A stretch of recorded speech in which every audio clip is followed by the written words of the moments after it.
Hello everyone, welcome back to my new vlog. कैसे हैं आप सभी? होप सो आप लोग बहुत अच्छे होंगे गाइस। मैं भी बहुत अच्छी हूँ। हर हर महादेव, जय श्री राम, राधे राधे, जय माता दी आप सभी को। तो अभी चल रहा है नवरात्रि का समय, आज है सप्तमी। तो आज मुझे मंदिर भी जाना है और साथ में घर में भी सप्तमी पूजा करना है। तो मुझे घर में साड़ी चढ़ाना है और श्रृंगार का सामान चढ़ाना है और काली मंदिर जाना है चुनरी चढ़ाने के लिए। तो सबसे पहले तो साड़ी पहनना बहुत डिफ़िकल्ट है, बट मेरा बहुत ज़्यादा फेवरेट है साड़ी पहनना। साड़ी पहनना क्यों फेवरेट है मैं आपको बताती हूँ, क्योंकि मुझे पूजा पाठ में ऐसा लगता है कि साड़ी ही पहनना चाहिए। ये रेड कलर की साड़ी और सच में इतनी सुंदर साड़ी है ये, मैं आपको क्या ही बताऊँ। मीशो से ये साड़ी मुझे आया है एंड बहुत ही ज़्यादा ब्यूटीफुल है, आप लोग खुद ही देख सकते हो। इसके साथ ब्लाउज़ मैचिंग है, बट मैं रेडीमेड ब्लाउज़ पहनी हूँ क्योंकि मुझे रेडीमेड ब्लाउज़ ना ज़्यादा कंफर्टेबल लगता है। और उसमें ना रेडीमेड ब्लाउज़ में क्या होता है ना कि आपको गर्मी भी बहुत कम ही लगता है। तो ये देखिए बहुत ही सुंदर सी साड़ी है और ये साड़ी का जो प्रिंट है कभी भी पुराना नहीं होता है। तो अभी मैं फ़िलहाल तो मेकअप कर लेती हूँ, मेकअप करके और निकलूँगी। थोड़ा सा रेडी वगैरह तो होना ज़रूरी है ना गाइज़। और ये साड़ी इतना सुंदर लग रहा था, इतना सुंदर तरीके से ना, मतलब ड्रैप भी बहुत अच्छे तरीके से हो गया था। तो आप लोग मुझे बताना कि मेरी ये साड़ी जो है कैसे लग रही है। होप्स हो कि आप लोगों को मेरी ये साड़ी जो है पसंद आ रहा होगा। तो अभी तो मैं बैंगल्स वगैरह भी पहनूँगी, सबसे पहले तो रेडी हो जाती हूँ।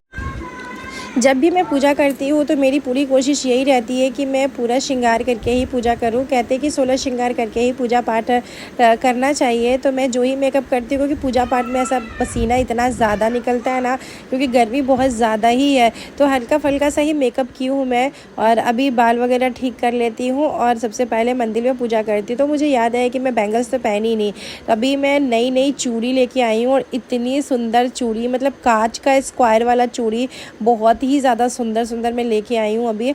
तो वही चूड़ी मैं पहन रही थी और इतना सुंदर चूड़ी था, मैं आपसे क्या ही बताऊँ, बहुत सुंदर था। तो मैं अपने मैचिंग साड़ी से मैचिंग चूड़ी जो है निकाली हूँ और मुझे ना मैचिंग साड़ी से पहनना बहुत ही ज़्यादा पसंद है।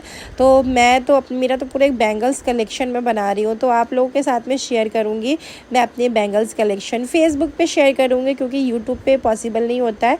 हाँ, यूट्यूब पे मैं शॉर्ट्स में शेयर कर सकती हूँ आप लोगों के साथ अपने बैंगल कलेक्शन। तो देख सकते हो कितना सुंदर लग रहा है। अब मैं आ गई हूँ सीधे पूजा करने के लिए। बहुत ही ज़्यादा लेट हो गया था, क्योंकि जब भी सोचिए कि जल्दी पूजा करेंगे ना तो उतना ही ज़्यादा लेट हो जाता है। यहाँ पे भगवान जी का प्रसादी जो है, माता रानी का सबका प्रसादी जो है वो लगा दिए हैं। अभी प्रसादी चढ़ाएंगे, उससे पहले मैं यहाँ पे जो धूप वाला अगरबत्ती जो होता है ना, जो अगरबत्ती होता है ना, वो अगरबत्ती मैं यहाँ पे जला रही थी। और यहाँ पे मैं चढ़ाई थी साड़ी मैं कल ही पति देव से ना मंगा ली थी कि मुझे साड़ी चाहिए माता रानी को चढ़ाने के लिए। तो यहाँ पे देखिए ये साड़ी और 16 श्रृंगार में आप जो भी चढ़ा सकते हो। मैं यहाँ पे मेहंदी, चूड़ी, सिंदूर, बिंदी, यही सब चीज़ें ली थी, नेल पेंट ली थी और उसके बाद वहीं से माता रानी को सिंदूर चढ़ाया हुआ मैं लगा रही थी। फ़ोन में देख के इसलिए लगा रही थी कि इधर उधर लग जाएगा इसलिए। तो सिंदूर लगाई हूँ। हमारे यहाँ ऐसे ही होता है, पहले नवरात्रि के दिन सिंदूर लगाते हैं, उसके बाद 7 दिन सप्तमी में सिंदूर चढ़ा के फिर लगाते हैं। तो वैसे ही मैं सप्तमी में सिंदूर से चढ़ा के लगाई हूँ। उसके बाद की हूँ पूजा पाठ और यहाँ पे शंख बजाई हूँ। बहुत लोग कहते हैं कि शंख नहीं बजाना चाहिए, लेडीज़ को नहीं बजाना चाहिए, फेसबुक पे ऐसा मैंने कमेंट्स देखा है, पर मैं तो बजाती हूँ, ऐसा कुछ नहीं है। मन में जितना आशंका रखिएगा ना उतना ही मन में कुछ ना कुछ चीज़ें ना फैलते रहता है। और कोई भी नियम ना भगवान जी ने बनाया, यहाँ कोई भी नियम ना, यहाँ के धरती के जो लोग हैं ना वो नियम बना देते हैं। भगवान जी की तरफ से ऐसा कोई नियम होता नहीं है। सो यहाँ पे सबसे पहले पूजा की जो थाली है ना, मैं उसको लगा रही हूँ कि पूजा की थाली फटाफट से लगा लेती हूँ कि को ठीक रहेगा। सो यहाँ पे मैं चूड़ी, सिंदूर, बिंदी ली थी। चूड़ी जो लेके आई थी ना, तो मुझे कमेंट आया था फेसबुक पे कि आप ना येलो वाला चूड़ी माता रानी को चढ़ाइएगा। तो फिर मैं ना उनका ये बात मानी हूँ और मैं येलो रंग का ही चूड़ी, येलो वाला चूड़ी जो था ना वही ली हूँ चढ़ाने के लिए। क्योंकि देखिए हमेशा आप सही हो ये ज़रूरत नहीं होता है ना। और मैं अपनी जो भी मेरे फॉलोवर्स है, जो भी मेरे सब्सक्राइबर्स हैं, मैं उनकी बात हमेशा मानती हूँ, कभी टालती नहीं। तो जब चूड़ी कलेक्शन में दिखाई थी आप लोगों के, मार्केट से मैं चूड़ी लेके आई थी, उसमें कुछ लोगों ने मुझे कमेंट करके कहा था कि आप येलो वाला चूड़ी चढ़ाइएगा, ज़्यादा अच्छा लग रहा है, मंदिर येलो वाला चूड़ी लेके जाइएगा। तो मैं येलो वाला चूड़ी ही मंदिर लेके गई थी क्योंकि आप लोग बोले थे, इसी वजह से। तो यहाँ पर मैं बत्ती रख रही थी, लेकिन उसमें देखी कि वो घी बहुत ज़्यादा लगा हुआ था उसमें। मैं बोली कि नहीं गिरने लगेगा, तो फिर मैं इसमें रखी हूँ, इस डिब्बी में। और अभी चलते हैं मंदिर और आप लोगों को भी मंदिर का ना दर्शन करवाएंगे। और आप लोग इसी तरीके से अपना प्यार और सपोर्ट बना के रखिए। अभी तो नवरात्रि का 2-3 दिन और भी है, तो ऐसे ही पूजा पाठ सारी चीज़ें आप लोगों के साथ बैक टू बैक मैं शेयर तो करती ही रहूँगी। और आप लोगों का प्यार भी इतना ज़्यादा मिलता है तो अच्छा भी लगता है कि चलो इतना ज़्यादा आप लोगों के साथ प्यार भी इतना ज़्यादा मिल रहा है। यहाँ पे मैं ना एक रंगा देख रही थी ढकने के लिए, जैसे चुंदरी तो था ही थाली ढकने के लिए, लेकिन चुंदरी को ना मैं धोई नहीं थी। तो बाबू का कोई ठीक नहीं रहता है, लाडा किसी भी हाथ से उस चुंदरी को छुआ है, क्योंकि कल परसों मैं उसको देख रही थी चुंदरी लेके घूम रहा था। तो इसीलिए ना मैं ये ना नया ही कपड़ा है एक रंगा, ये मैं रखती हूँ पूजा का मंदिर साफ़ करने के लिए। तो अभी ये मैं इसको इसी में से ना फाड़ दूँगी और ले लूँगी ढकने के लिए। हालांकि चुंदरी से ढकना ज़्यादा बेटर होता है, देखने में भी अच्छा लगता है, लेकिन चुंदरी जो था ना वो मतलब मैं कंफर्म नहीं थी कि लाडा कहीं जूठे हाथ से या कुछ भी से तो ऐसा गंदे हाथों से छू तो नहीं दिया ना, इसी वजह से। तो पहले रिशांक ना मेरे किसी भी सामान को नुकसान नहीं करता था, लेकिन लाडा ऐसे चीज़ों को नुकसान करता है ना, इसीलिए सारी चीज़ें देख के सब कुछ करना पड़ता है। तो फाइनली चलिए हम लोग अब मंदिर के लिए निकलेंगे। और अगर अभी तक आप लोगों ने मेरे चैनल को सब्सक्राइब नहीं किया है तो जल्दी से मेरे चैनल को सब्सक्राइब कर लीजिए, बेल आइकन प्रेस कर लीजिए, जिससे मेरा नोटिफिकेशन आप सबके पास टाइम टू टाइम जाएगा। जैसे हम लोग मंदिर पहुँचे, बाप रे जो मंदिर में भीड़ था मैं आपसे क्या ही बताऊँ, बहुत भीड़ था और बाहर धूप भी उतना ही ज़्यादा था। और आज मैं खाना वगैरह बनाई नहीं थी कि मैं खाना बना के जाती, पर मेरी गलती थी, मुझे खाना बना के आना चाहिए था, क्योंकि यहाँ से इतना तेज़ धूप है ना कि जाके मैं कैसे क्या खाना बनाऊँगी मुझे खुद भी नहीं पता था। तो यहाँ पे तो फ़िलहाल तो मैं लड्डू ले रही थी। पुराने वाले घर में जहाँ पे मैं रहती थी ना, वहाँ पे मेरे घर के बगल में आकांक्षा रहती थी, लेकिन अब उसके घर के वहाँ पे उसका ट्रांसफ़र हो गया था। तो वो उस आकांक्षा का कुछ मन्नत था, तो वो मुझे मैसेज की थी कि भाभी लड्डू चढ़ा दीजिएगा। तो मैं उसका भी आज सोची कि मंदिर आई हूँ तो आकांक्षा वाला भी मन्नत उतार देते हैं, और मेरा जो भी चीज़ें था मैं अपना भी सोची कि माता रानी को मैं सोच के रखी थी सप्तमी के दिन चुंदरी चढ़ाऊँगी बड़ा वाला। तो मैं यहाँ पे माता रानी के लिए चुंदरी ली हूँ, बड़ा वाला चुंदरी चढ़ाने के लिए। इतना बड़ा देखिए मैं आपको दिखाती हूँ, होप सो कि थोड़ा बहुत सा वीडियो आया हो। ये देखिए इतना बड़ा सा चुंदरी ली हूँ मैं माता रानी को चढ़ाने के लिए, क्योंकि आज मैं जो भी हूँ माँ की कृपा से ही हूँ।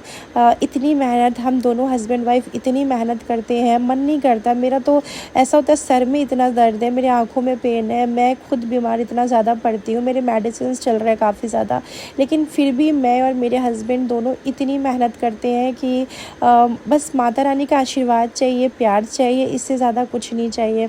और बस माँ अपना ऐसे ही सब कुछ बना के रखे, अपना आशीर्वाद बना के रखे। तो माता रानी को चुंदरी चढ़ाई और बस यही कही माता रानी को कि जैसे हूँ मैं आज हमेशा वैसे ही रखना माँ, इससे ज़्यादा ना चाहिए ना इससे कम चाहिए, बस ऐसे ही रखना। बस कैसी भी सिचुएशन में हो हम अपनी पूरी फैमिली मेरी साथ रहे। फिर यहाँ पे हम लोग काली मंदिर में ही भोले बाबा थे, वहाँ जल चढ़ाए और सीधे हम लोग घर में आए। घर में आने के बाद में फटाफट से मैं यहाँ पे सब्जी बनाने लगी थी। लेट बहुत ज़्यादा हो गया था, धूप भी बहुत ज़्यादा तेज़ था, लेकिन खाना तो बनाना ही है। तो क्योंकि बना के नहीं गई थी, मुझसे गलती हो गया, मुझे थोड़ा सा भी खाना बना के जाना चाहिए था। तो मैं सोची झटपट में रोटी सब्जी बना देती हूँ। तो आलू उबाल ली थी कुकर में, एक साइड आलू उबल रहा था और सीधर मैं मसाले की तैयारी कर रही थी कि झटपट में मसाले बना लेती हूँ, आलू की सब्ज़ी और रोटी बना लूँगी झटपट में। तो मैं यहाँ से तेल गरम की हूँ और यहाँ पे जीरा तेज़ पत्ता डाली हूँ, साथ में मैं यहाँ पे प्याज डाल रही हूँ। बहुत लोग कहते हैं कि आप नवरात्रि में प्याज क्यों खाती हो, तो मैं आपको कितनी बार हर एक वीडियो में बता चुकी हूँ कि जब मेरे घर में मेरे परिवार में नवरात्रि का फास्टिंग होता ही नहीं है तो फिर मैं लहसुन प्याज क्यों नहीं खाऊँगी। मेरे ससुराल के तरफ से है कि नवरात्रि का फास्टिंग नहीं करना है, ऐसे कुछ इश्यूज़ हो चुके हैं जिसकी वजह से नवरात्रि मेरे घर में नहीं होता है। तो बस मैं नवरात्रि का पूजा पाठ अच्छे से करती हूँ, क्योंकि जो भी चीज़ें हुआ है मेरी शादी से पहले हुआ है, तो इसी वजह से मैं नवरात्रि का फास्टिंग तो नहीं करती हूँ बट नवरात्रि का पूजा अच्छे से करती हूँ। तो लहसुन प्याज तब मैं नहीं खाती जब मेरे घर में कोई फास्टिंग करता, तब मैं नहीं खाती, है कि नहीं। तो बस यहाँ पे मसाले डाल रही हूँ, सारी चीज़ें कर रही हूँ। और कहते हैं कि लहसुन प्याज बहुत लोग लहसुन प्याज नहीं खाते हैं, बहुत लोग को मैंने वीडियोस वगैरह में भी देखा है कि लहसुन प्याज नहीं खाते हैं और खाना भी नहीं चाहिए। मैं भी नहीं ये कहती हूँ कि लहसुन प्याज खाना चाहिए, नहीं खाना चाहिए। जो लोग के घर में नवरात्रि का फास्टिंग चलता है नहीं खाना चाहिए। मैं खुद ही नवरात्रि का जब फास्टिंग करती थी तो 9 दिन का फास्टिंग करती थी और वो 9 दिन का जो सुकून था ना पूजा पाठ करने का, एक अलग ही सुकून होता है। लेकिन अभी ये चीज़ें है कि मैं फ़ास्टिंग तो नहीं रखना है मुझे, लेकिन मैं पूजा पाठ सब कुछ बहुत अच्छे से करती हूँ।